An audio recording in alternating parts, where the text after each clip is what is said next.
Welcome back to the Highway 49 podcast. We are back with episode 77 of the show.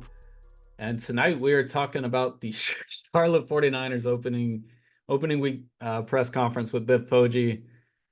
We got a lot to dive into tonight. Another jam-packed show again, and the football hasn't even started. But as always, we're going to open the pod with best thing we've seen this week. Hannah, it was great to see you today. Tell me the best thing you've seen this week. I gotta throw it back to the weekend. I mean, I know it was only preseason and the season's just getting started, but I mean, the Panthers won. They won 31-26 against the Buffalo Bills, and it was delightful to actually see Bryce Young look like he belonged in the NFL. I mean, he marched 85 yards in 12 plays, ended a drive with the 8-yard touchdown pass to Jordan Matthews, who actually they let go. Yeah, former Yeah, I Eagle. saw that. I know. What the heck? But he went 6 for 8 for 70 yards. Love that. It was a beautiful sight. So that was the best thing I saw this weekend. And it was also really good to see Hunter in person instead of over Zoom. So it was good to catch up today. But Hunter, what's the best thing that you have seen so far this week? For the YouTube crowd, I can move. So we're back a little bit out Oh of the yeah, no sling. swing. Uh, Still a little pain in it, but definitely a lot better than it was. I'm gonna go with that as the best thing I've seen this week is just not sporting a sling. So how about you, Jay? Ooh, best thing I've seen. Yesterday or 2 days ago, Asia Wilson game winning, I guess, a layup against the Chicago Sky to take back the 4 seed from the Seattle Storm. The reason why I'm talking about this is we have a large sum of money, me and my friend from college, on the Aces to win the WNBA championship, and then Caleb Williams to win Offensive Rookie of the Year. And if it hits, we will be in Cancun before other teams will get there at the end of the season. So really hoping the Aces can kind of lock that three-peat up, and it starts with, Asia Wilson having moments like that. But I guess we're all here, right? Because the news with the press conference, and I wasn't there. So I guess let's just play the Biff clip now. And I guess I can follow up with some questions after. Yes, thank you all for being here, first of all. I appreciate it. Thank you for your interest in the kids and the program. And I want to make a couple of opening comments before we get into your questions. So bear with me. I'll first start with our team. We have come out of camp, unfortunately, pretty banged up. We have definitely 8, probably 9 starters that are injured, which is, I'm not great in math, but it's getting close to 50%. And I feel very bad for those kids. But I know that the young people that will get an opportunity to play will play hard. And I take responsibility for that as the head football coach. When you open with JMU, program that's 19-4 over the last couple of years, you can get a little overzealous, and you have to balance between that callous that you want the players to have, and then getting them healthy. And I think I get an F- on that for this camp. It looks like, it'll take probably the first 3 games for us to get back to full health. But again, I feel bad for the youngsters that are banged up, and again, take responsibility for that. Coach, I guess down 8 or 9 starters. Can you clarify some of those guys? No, I'm not going to use their names or numbers or positions. I don't think it's fair to them. But it is what it is, and it's, when you write your stories, you can crucify me about that. Okay. Oh. All right. So as a fan, your tweet kind of blew up. It got picked up by different media outlets. You two were there, Hannah and Hunter. As a fan, and we're not in that space, that building with Hannah. What is that like? What was the dynamic of that? Because, you're hearing all these things from the outside, but what was it like being on the inside? I mean, being on the inside, it was your normal press conference. You have Biff first, then you have the 2 players, Dante and Max. And when you're going into a press conference, you're kind of expecting, an opening statement and then follow up with questions from the local media. And I don't think anybody was expecting, Biff to go on for that long period of time. And then first and foremost to come out talking about injuries at the end of fall camp in the week of their season opener. I mean, 8 to 9 starters out for at least 3 weeks. And then he says they're going to take the first 3 games to get back to full health. As a fan, and also as someone who's, an alumni, that's not what you want to hear heading into a top-notch matchup against JMU. So I don't know. It was a very, very weird press conference. Definitely a lot of info jam-packed in there. Hunter, what were some of your initial thoughts too?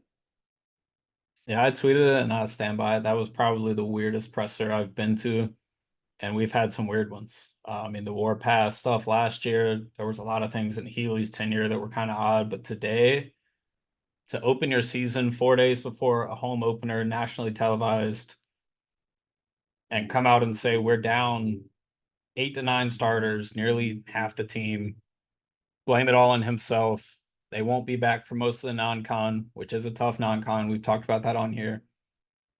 It is just odd. And I knew that he wasn't going to name all 8 or 9 guys, but you have to ask that question anyways, right? And one thing about Biff last year, and I'm not sure if you guys remember this, especially for the listener, is he would just say we're all good, basically, when we would ask about injuries last year. He wasn't highlighting people who are out. It was like I'm walking around with a notepad and pregame warmups trying to figure out who's going to play or not. This is a way different. Like we've talked about the demeanor flip from last year to this year. This is just like almost like a entire program flip as far as what you're going to do and say. And I'm trying to understand the motive behind leading with this, right? Because I caught the end of practice today. I'm not going to act like I've been out at every single practice this year because I haven't. I have a full-time job, so getting to them during the week is tough, but I have been in my fair share, and you guys have followed the notes and talk on the pod from those. This has been a lighter training camp, in my opinion. And talking to players that were under Will Healy and were also under Biff Poggi, at least last season, Poggi's camps are lighter than Will Healy's. They are not having full live sessions. I talked about it last week on this pod. They're going thud most of the time, which is as soon as the tackle is to be made, the whistle is blown, you're not taking your guy to the ground. So I can't discredit the fact that there could be injuries because that's the game of football, right? Especially in the trenches, because it's hard to get away from live action football in the front. Like it's just what it is. But you're losing half of your guys before the season opener. And if that be the case, that's just a huge indictment on a lot of different fronts. We're talking about strength and conditioning, nutrition, the way that you're practicing. Like there's a lot that goes into that that's just past, hey, we're missing 9 guys right now. And I can't understand from a motive standpoint why you would release that information to your fan base on game week on a game that is not sold out, that is your home opener. Like if you were a Charlotte fan considering buying last minute tickets to this opener, why are you buying a ticket right now? Even if they're giving you a BOGO sale, which they are doing, why would you? I can't understand the motive other than to taper expectations. But that's another thing too, is if you look at Vegas odds on this team, expectations aren't sky high. I'm having trouble wrapping my head around this, guys. I'm not gonna lie to y'all. Yeah, to follow up on that, the crazy part for me is I'm having people text me and do all these things and saying, I think it's a smoke screen. I'm hearing these things. I'm hearing this. You're going to hear rumors, flying until Saturday, until we see who actually suits up. But what would the motive be of a smoke screen? What would be the point of, pulling a Mac Brown on UNC Chapel Hill and not releasing your depth chart because the other team's doing the same thing, right? And then also kind of, man, I guess I'm just gonna say it, like saying everything, but we're gonna lose to JMU. No, that's exactly Framing what it it was. as if JMU is this great program. And JMU, as we mentioned on the last pod, as we touched on, they are going through their own set of turmoil and their own new head coach. And 9 of their players went to Indiana and followed their old head coach, right? So This isn't like JMU is just some juggernaut that's coming in to steamroll you and you're trying to temper expectations. The line didn't say that when it was down to 5, right? And now it's rising back up. It was at 8 maybe a couple hours ago when I was at work. So I guess for both of you, I mean, what do you say for the smokescreen stuff? Because why would there be a smokescreen? Do we take what Biff said at face value? I guess, or Hannah, you go ahead. Yeah, you go ahead. For me personally, obviously we don't know the motive and we're all confused about why now, or like why would we release this, game week? Because it's not really what fans want to hear right now. You're working all summer and you have injuries right before arguably one of your biggest games of the season.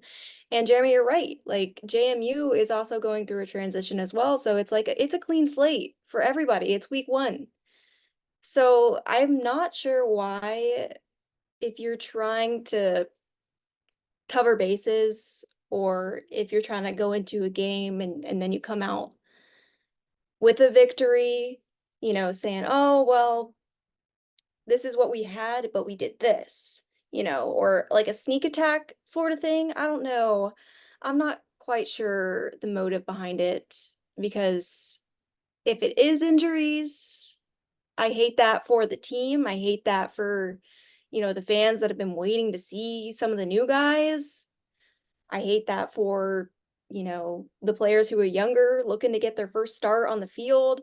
But at the same time, I'm really crushed for the fans, like Yep. second year Biff Poggi history, they've stuck with the team. They've stuck with this program. And so it's like a constant, like one thing after the other. You know what I mean? Yeah, and quickly, sorry, Hunter. It's all last season, right? The Biff Poggi we got was we're gonna win the AAC. We're gonna be in the playoffs. That's what we want to do. We're gonna run it down your throat. And the second you stack the box, we're throwing it over your head. He's talking all this, Word excuse my for language. word. He's talking this cash shit, right? Yeah. He's cashing checks that you may not be able to, some of them are bouncing. And the part that kind of stumps me the most is this is a complete 180. This isn't even saying, hey, I'm confident in our group. I think we can still go out there and do whatever because we do have that quarterback in Max Brown. What we're hearing is him saying JMU is better than us. And don't get upset if Saturday isn't how you expected. And that's the part that puzzles me the most. If you talked about not having brain surgery, right? And just putting band-aids over the injuries, and then we're here and the season hasn't kicked off, I don't know what this spells for the rest of the season.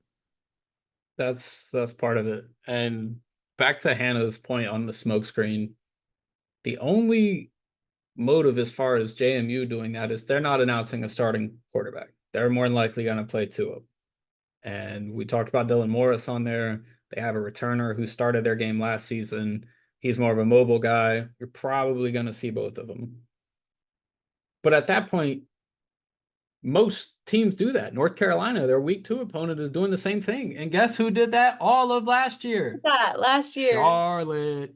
All right, let me give some context really fast for how odd this presser was. So, as we mentioned, Biff opens 10, 12 minutes, addresses the injuries, then praises every position group on JMU's team and talks about how great of a program, which they are. I'm not going to act like they're not. They're a really good program. They're a Sunbelt school. This would not be the biggest win Charlotte's ever had, though. I don't think it's close. So let's taper what that is now. Then after the Q&A, before Max Brown and Donnie Balfour, who I'm assuming are going to be available, they were at practice. And if you're going to be available to the media, you might as well be available to play. In the NFL, if you're injured, you cannot speak to the media. That's how it works. I know college is different. I wish there was some sort of injury report in college that would clear all this up. So my question to him, the first question is, who are the people? And he obviously won't elaborate. So after he finishes up his Q&A, which was a short Q&A because, as Hannah and I said, talking for 12 to 14 minutes on your intro is just, you cover most of the bases. So Max Brown and Donnie are about to come up and speak. Biff flags them out into the hallway. This is in front of all the media in the team room. and they talk for maybe 30 seconds. Max and Donnie come back in for their presser. Biff flags Mike Hill, who is also in the team room, out. They don't return. We do media with Max and Dante. And watching their facial expressions was what I found the most interesting. When Biff was on his rant, Max was in there, Dante got there about halfway through, and these dudes look like they just saw a ghost. They're confused. Like I'm looking around the room, like, are other people hearing this? Like I'm hearing it. Like it was just a very odd press conference. And as soon as it ended, it's kind of like, where do you go from here? Because the game is Saturday.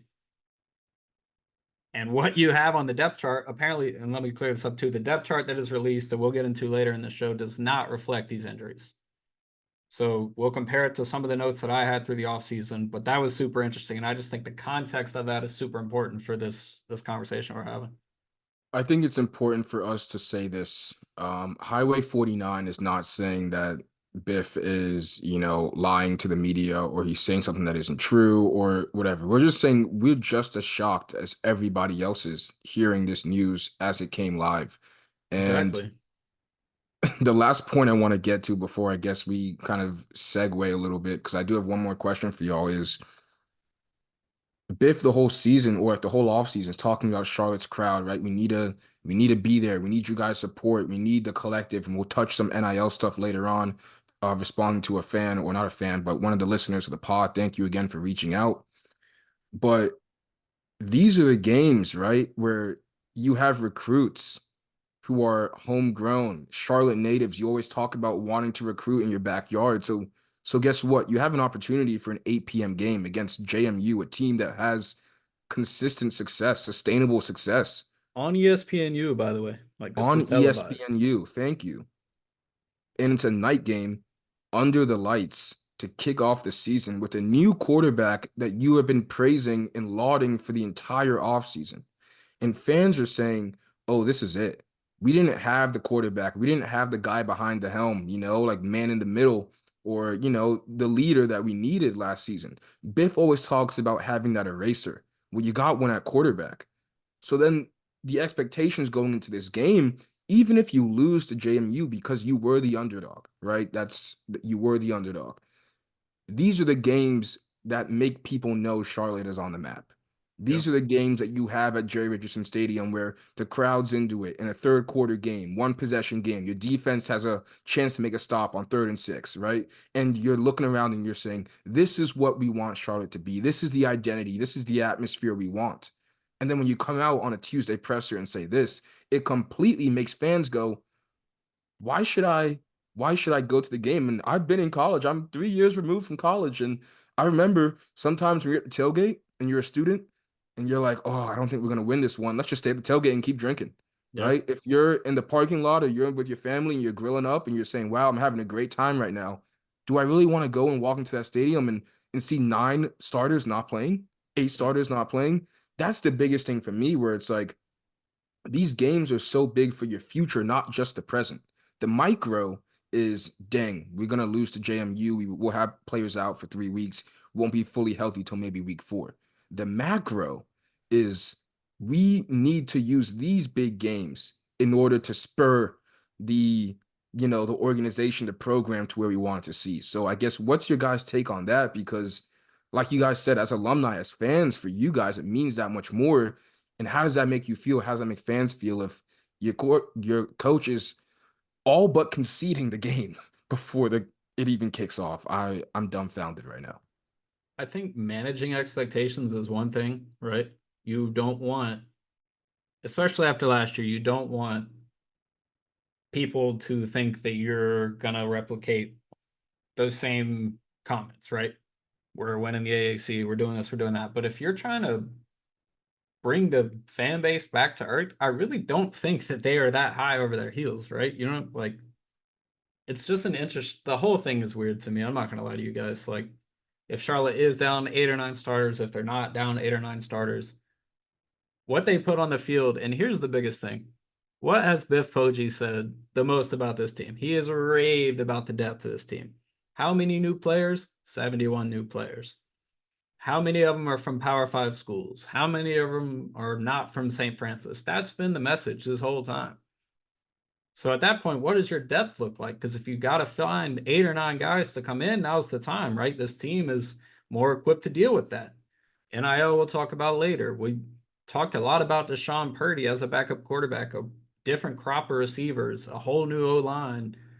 It's the tone of today's presser was depressing. There's no other way around that. Like if you hear that press conference and you have no affiliation with Charlotte, it's just kind of like, what is going on there?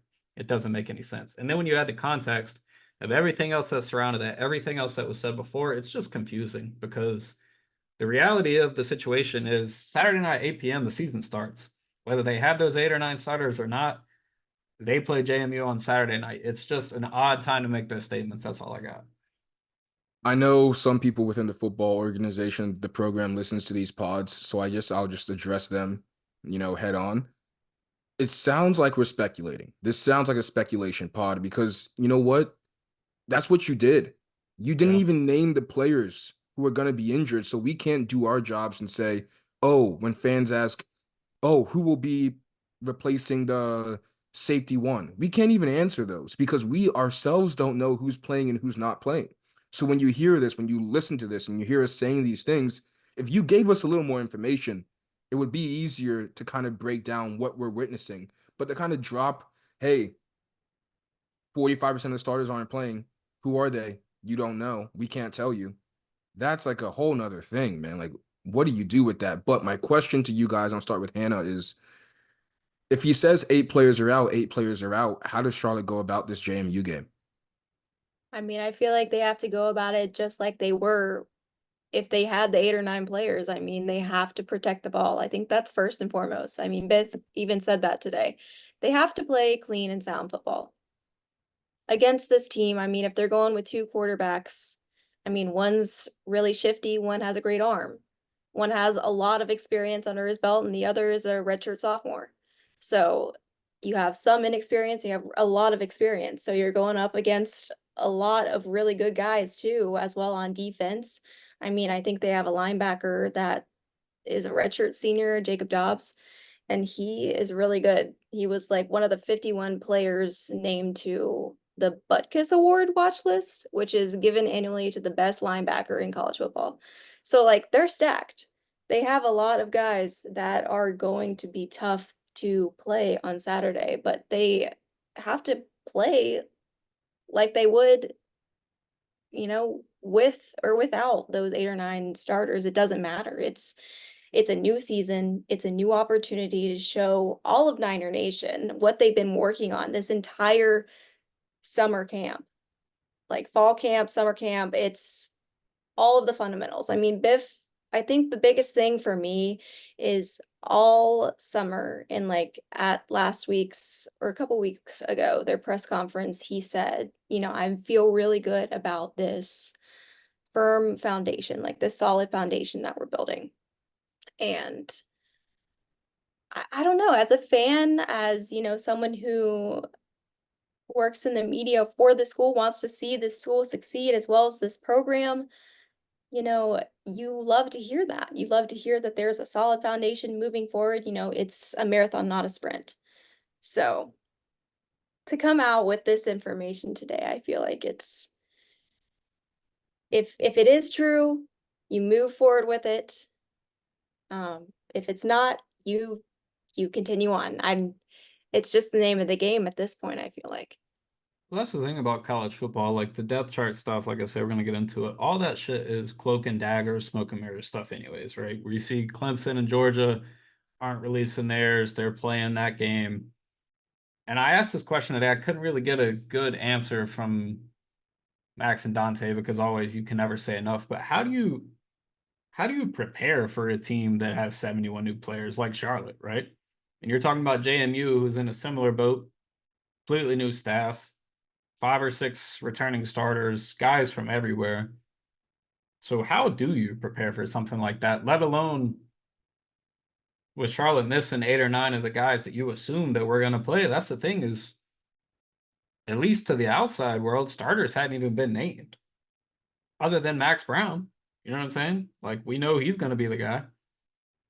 But beating JMU starts with stopping the run. And I mentioned it before, they're 10-0 when they rushed for 100 yards or more last year. They won 11 games. But their team looks completely different. Their tailback, Ayo Adesai, I believe is how you say his last name. Apologies. He's a baller, so I should really get that right. I'd take the L on that one. He averaged over 7 yards a carry last year. 1,000-yard season with North Texas, 2,300 yards over the past 3 years. They have a ton of talent at running back, and if you want to listen to Biff Poggi's breakdown, check the press conference because he goes through every position.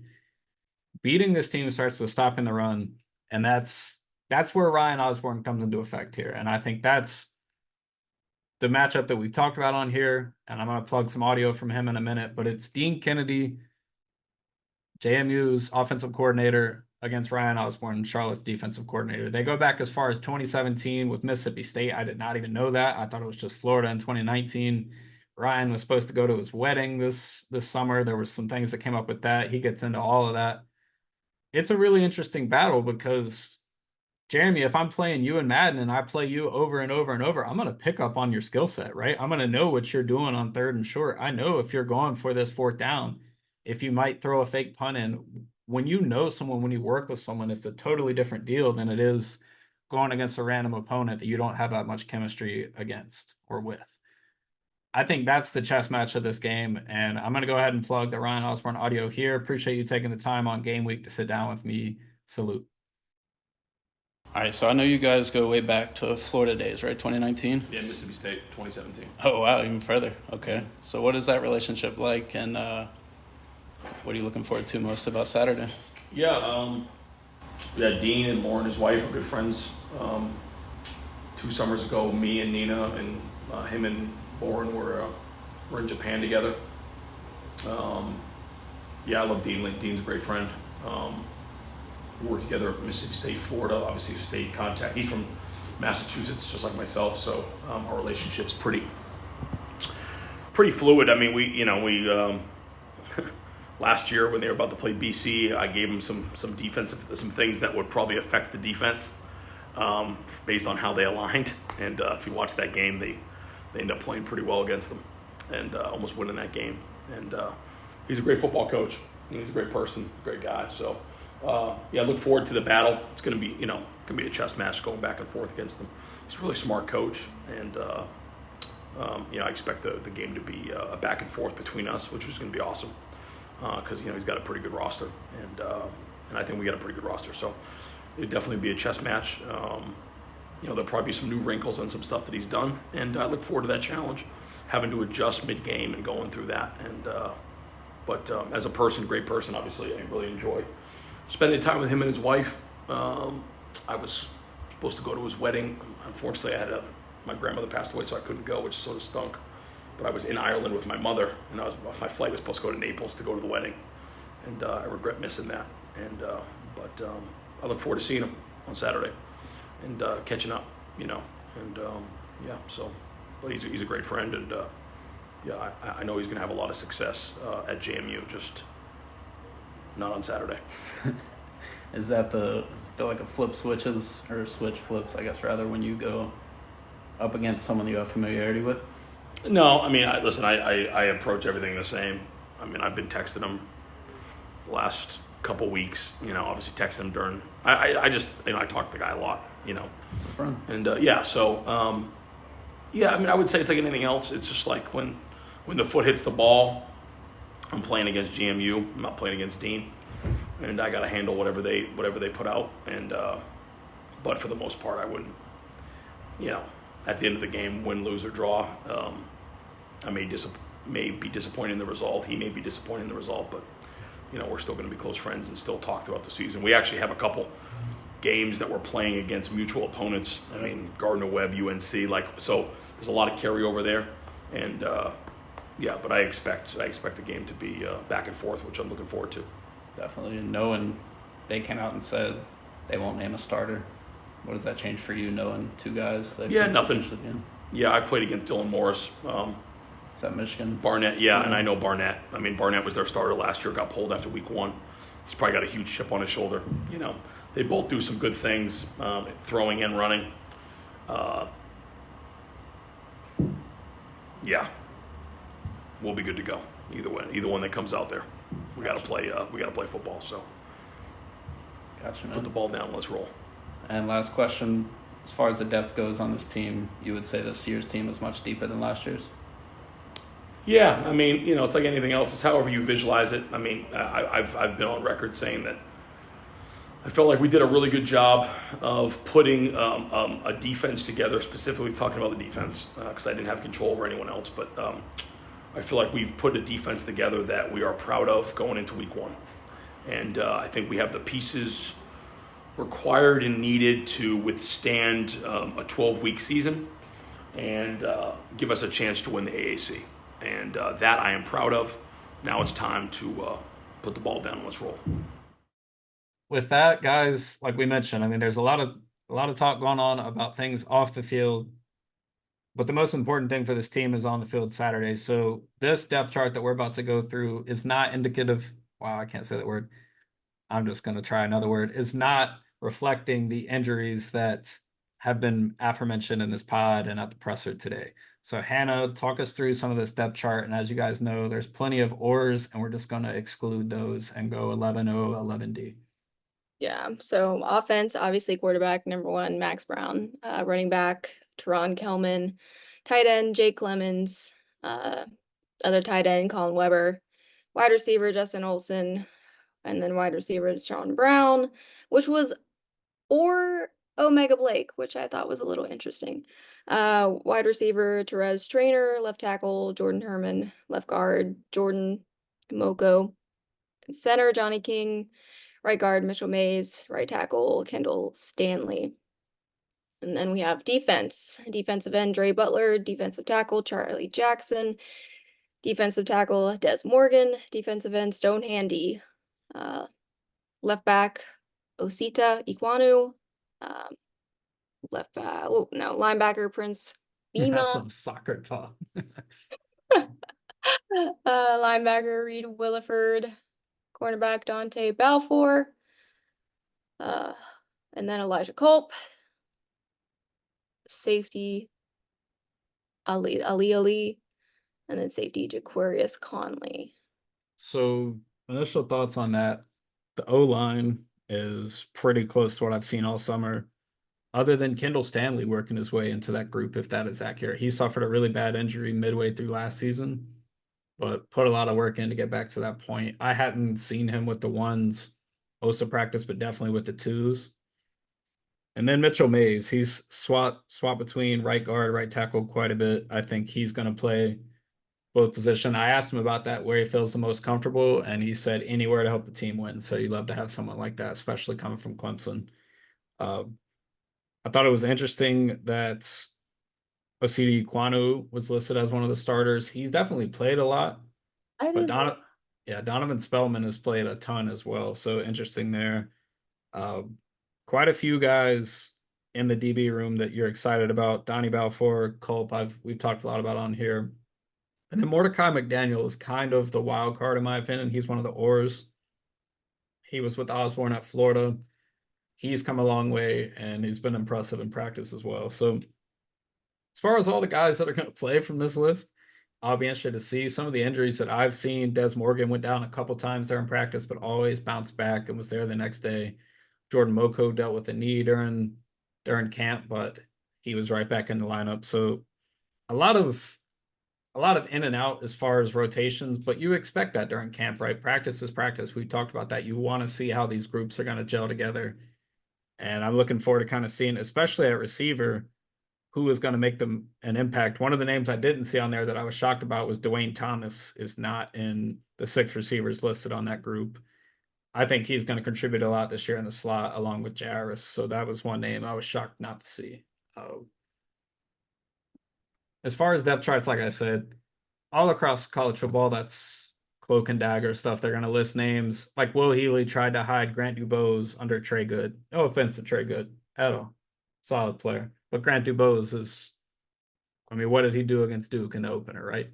and springboard to the rest of his career. So that's college football in a nutshell. Before we get to some of the NIL talk, and we're going to hit some of the Niners who are on the NFL bubble as the 53-man roster hits today, I want to talk about some housekeeping with the show. I got to clap it up for our boy Chris Reynolds joining the show as a football analyst. Really excited about that. Just adding someone that eats, sleeps, and breathes the game to the show is key. He's done it at the highest level, and I'm looking forward to everything he's going to be able to break down for Max Brown and Charlotte's offense, as well as some of their opponents. I think that's going to be a lot of fun. We'll be in studio those nights trying to work as much as we can to provide that content for y'all, because one of our most listened to episodes ever of the show was when he was on. So appreciate you guys giving the love. As far as show schedule for the season, we're going to record these shows generally Tuesday nights. They'll run Wednesday, ideally. All three of us have jobs, so life happens every now and then, but that's the tentative schedule. And then one exciting thing too, One Campus Co. is a new sponsor of the pod, so we're really excited to work with them. And if you're buying merch for this upcoming season, check their website. Highway 49, HWY 49 gets you a discount code. I believe it's 10% on their website. We'll be making a graphic. We'll come out with that information soon. But just for the listeners, looking forward to working with them. They're alumni owned, and we like sticking with Charlotte guys. So that's some of the housekeeping for the show. With that, Jeremy, I want you to tell us about NIL, because we've gotten some questions from listeners of the show, and obviously there's a lot of NIL in the Wild West. That's college football now. So I kind of just want to talk about NIL and I guess the ins and outs of it. It's really confusing, and since it's really early on, I think it's the third, fourth year of NIL, everything is still going on. There's so many moving parts, so I just feel like kind of breaking it down for everybody would be the best thing. Shout out to Grizz. His at is sexy_Bradley, but I will give you a pass because it says you joined Twitter in 2013. Fair. So, you've been here for over a decade. Sometimes, you just got to live with what you made your name. And your first retweet was actually hilarious. He said, picked up Chick-fil-A for some coworkers, and they all said, damn, someone skimped on my fries today. And of course, it's because the person who picked it up ate some fries. So shout out to you, Grizz. But your question was basically, we always talk about the NIL investment for bringing Max Brown here, and he wants to follow Charlotte's NIL moves or somewhere where the story was reported or find some more about NIL. And I guess the only thing I can say is, like in the tweet, all the collective stuff is non-disclosure. They make sure you can't find out how much these players were exactly given, but here's how it works. Max Brown, quarterback at UF last year, they bring in a really good guy. So Max Brown and his agent decide we're going to leave UF. Let's start looking at potential suitors. At that point, he's basically a free agent. Okay. We're approaching it from that standpoint. The collective of a school is not associated with the school itself. The Right. collective are donors and boosters and alumni, however those guys want to, I can't think of the word right now, but they all pool together their money and to make the collective. The collective for Charlotte is called the Gold Mine Alliance. What will happen is the Gold Mine Alliance will give, let's say, Max Brown, I'm just saying numbers. I don't know what this is. Do not take what I say completely literally. Let's say they give Max Brown $300,000, right? That's not UNC Charlotte. That's not Mike Hill saying, we're giving you a $300,000 check from Charlotte. Okay. What happens though is, and I'm getting all this information from a good friend of mine who is an agent for NIL, who works for Raymond Representation. You can go look them up. A lot of deals with college athletes. What happens is the agents, after they get paid some amount of money, then the deals locally are placed. So for example, Max Brown gets paid $300,000. Let's say he gets paid $50,000 a month. The way you are able to explain the deal is by, let's say, can you name me a local bar in Charlotte, Hunter? Flying Saucer.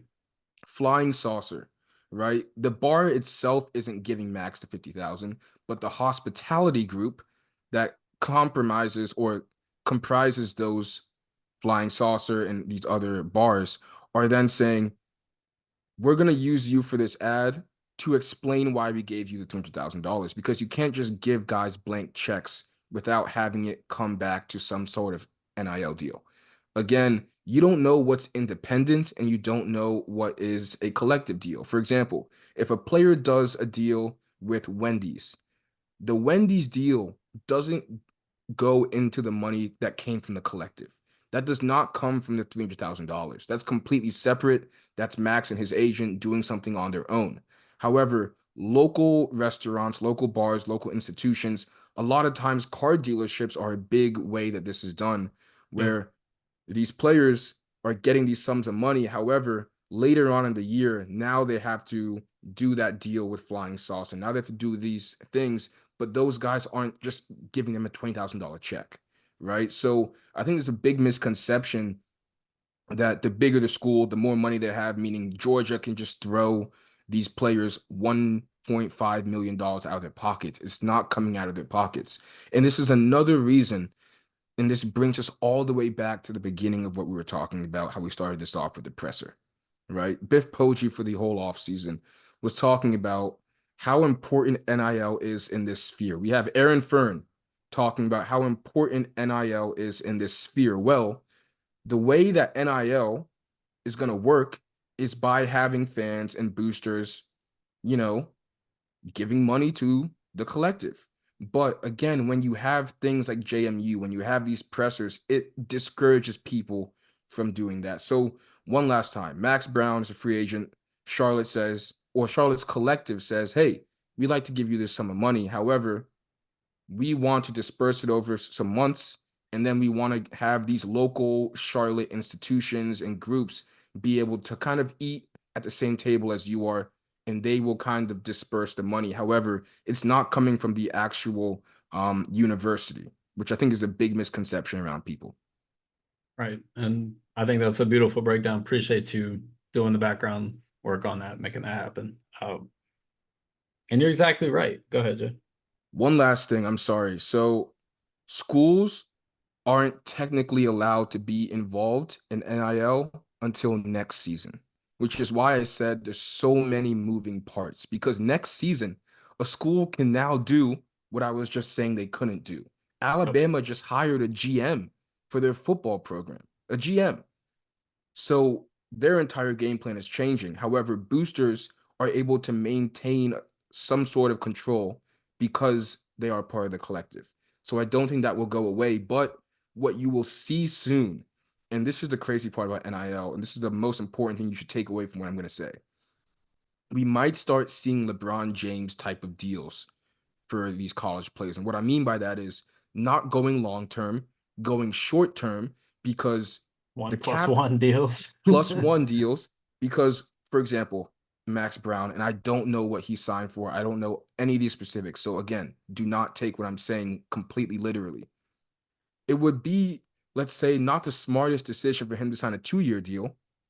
He should sign a 1-year deal, because if he signs the 1-year deal and then the smorgasbord, Pandora's box, gets open next season, then he can come back and demand more.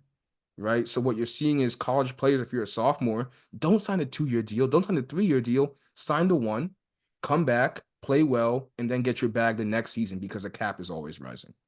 And that's the thing too, is like it's always a flip of a coin, because at that point you're talking about playing in a contract year, right? You gotta show up and play well if you sign that one-year deal, because that 2-year deal might secure X amount of money, which can change your life, right?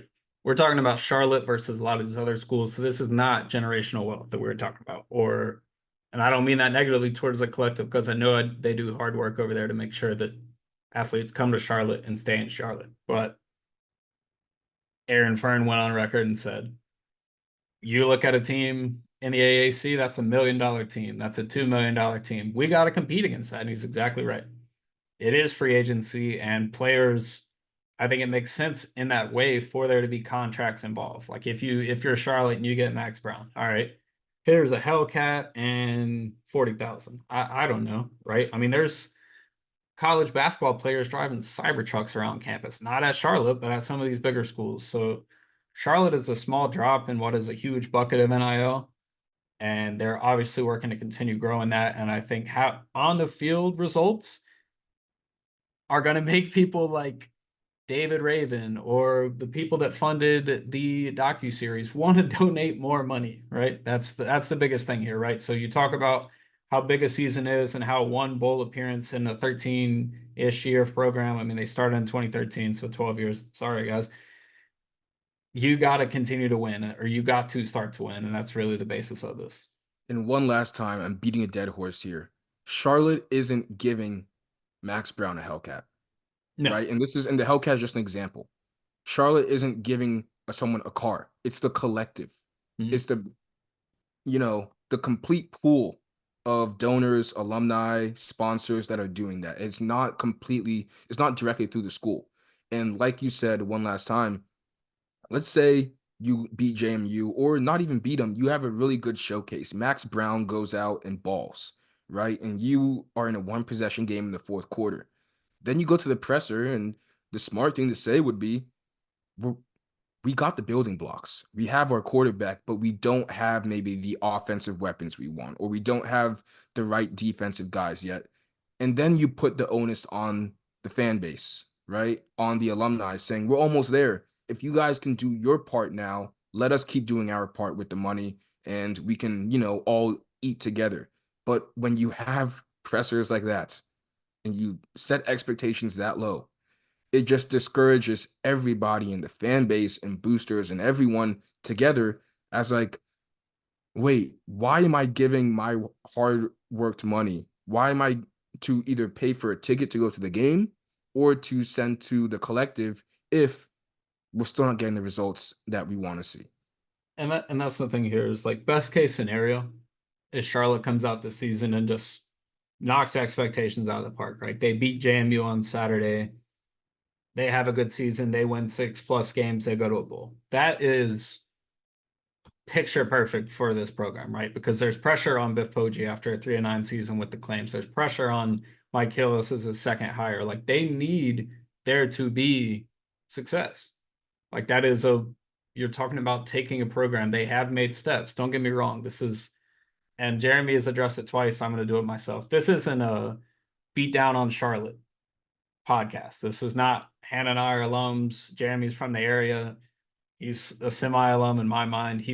All of us put our time in evaluating this program and recording these. Like we are not necessarily tied to the results emotionally, but I can tell you it makes these a hell of a lot easier to make and stories a hell of a lot easier to write if the team wins or the games are competitive. I don't want to watch games where they're getting blown out. No one does, right? How the team succeeds this year is huge. And knowing that kickoff is just days away makes you excited, right? Other than Jeremy right now being a Florida State guy, sorry to hit you like this. Everyone around the country is this excited for college football, right? Everyone has high expectations for their team because we've been starved for like 240 days. And for Charlotte fans, ending in November, getting blown out by South Florida, all you want is to see your team compete in a season opener like you saw in 2021 when they beat Duke and Grant DuBose breaks onto the scene and there's 40 Niners chants going back and forth. That's the type of environment that you're coming to see on Saturday night. You're not coming to watch a team that almost doesn't have hope. And that's the message that was conveyed today. And that's what I don't agree with about how today was handled. So I think that's the best way I can sum it up. Hannah, do you have anything else to add before we close this out? Yeah, I will say I agree with the both of you. I mean, the sole purpose of this podcast is not to bash Charlotte, to bash anything that, a coach says. We're simply here to provide, the truth and Yeah. everything that we see.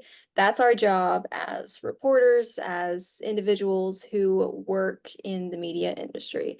And we genuinely do care about the success of this team. I know that we have adopted Jeremy as an adopted alumni, and me and Hunter are alumni, and we want nothing more than to see the growth and the success of not only this football program, but the entirety of the university. I can say with full confidence that I would love nothing more than to see Charlotte grow into one of the best college football programs ever. I mean, that would just be amazing. I would love to see some life back into Jerry Richardson Stadium. I mean, the 49er chants back and forth. I'd love to see a culture he built. Yeah, I mean, we've said this before, everyone knows, but at this pod, like, I went to FSU. Cool. Who cares? When I go to the Charlotte Davidson game and I see Jackson Threadgill go into Davidson, a hometown Davidson guy, and give him a game winner like that and see them pop up on SportsCenter top 10, I feel for that second, I was like, damn, it must be good to be a Niner. God damn. Right?